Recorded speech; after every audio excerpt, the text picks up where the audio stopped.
We like to keep a red base stock in our pantry. Quart jars of a very delicious red sauce that is the base of many other sauces. Soups, chilies, even pizza sauce can be made with this base. So we're going to be making 14 quarts of it today. I'm going to take you through the process of making it and then canning it. And then finally, we're going to give you an example of how we use that product. So we start with fresh vegetables, of course. Here, this batch is going to be 3.5 pounds of each, more or less. Carrots, celery, sweet onions, a little bit less cauliflower. It doesn't have to be riced, as shown in this video, but that's what we had on hand. And of course, for a little extra flavor, we're going to add some balsamic vinegar. Now I want to clean the dirt off of the celery good because we're going to can this. And as a lot of you probably know, dirt is not a good ingredient when canning. It can be dangerous, and it's particularly dangerous with root vegetables. So we're going to rough chop everything, peel the carrots, and we're going to add it all to the pot. We also included a sweet potato in this just because we had one. We're going to add 2 gallons of water. We're going to bring that to a boil, full boil, for about 25 minutes first. And at 25 minutes in, we're going to add 3 tablespoons of kosher salt. And we're going to then add 3 large cans of tomatoes. These are San Marzanos, peeled tomatoes. But the next batch, we'll be using our own canned tomatoes. We're going to bring that to another boil for about 15 minutes or until everything is soft. The goal here is to get it soft enough to puree. Then we're going to separate the solids. We're going to strain them out. We're going to puree them. Here I'm putting a wet paper towel over the lid. There's the hole in the lid. I took the glass knob out, put the towel there just to keep the hot puree from flying out. And we're just going to go through the process of filling several vessels here with puree, just until we can get the large stock pot emptied. Then we're going to clean that stock pot and recombine the liquid and the pureed solids. I'm adding a little liquid here because that helps with the puree process. Again, that wet towel keeps me from burning my hand or splashing it all over the place. Here I'm using my chinois to strain the last of the liquid, strain out the solids.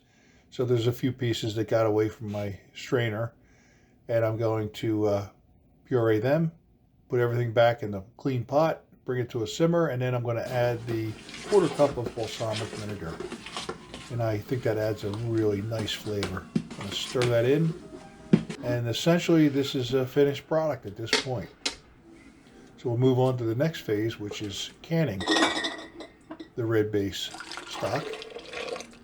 I have 14 quart jars ready to go, clean. I don't have to sterilize them because I'm going to be pressure canning, but they are cleaned. And I'm just going to fill each one here to about 1 inch of head space. And that's that head space is critical to successful canning.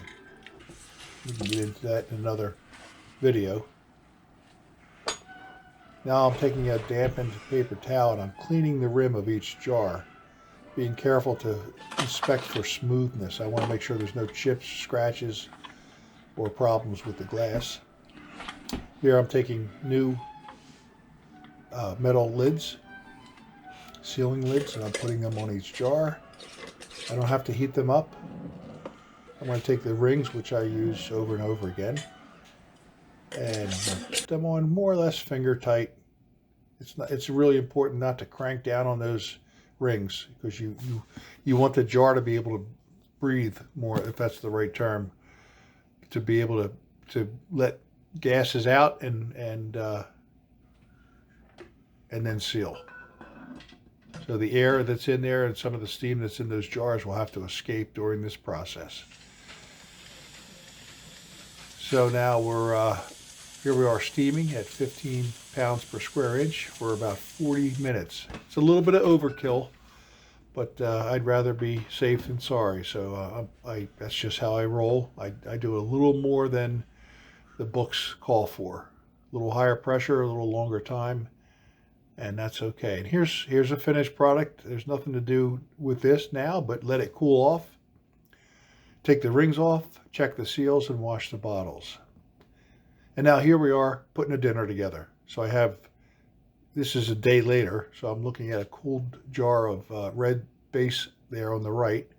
And I've got beans that I canned about 8 months ago, and chicken that I canned about almost a year ago.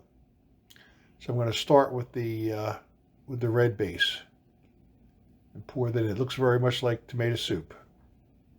I'm going to open my red beans, and I like to rinse my beans. It's not necessary, but a lot of dishes I just think it makes a nicer looking dish. So I'm going to add the beans, and then finally chicken. Now this chicken I canned raw, which so that means all the liquid that you see, or maybe didn't see in the jar, came from the meat itself. I didn't add that liquid when I canned them, so I don't want to throw that away. I want that in the stew, because that's going to be a lot of the flavor of the chicken. Now I'm going to add a tablespoon of paprika. This is Hungarian after all. Powdered onion, tablespoon. Granulated garlic, tablespoon. And then 1 teaspoon of black pepper. I don't need to add salt because I did that already. And here's dinner. It's ready in 10 minutes. I did add spinach, which I forgot to turn the camera on for that, but I chopped up fresh spinach, added that, and this is a healthy, delicious, inexpensive meal.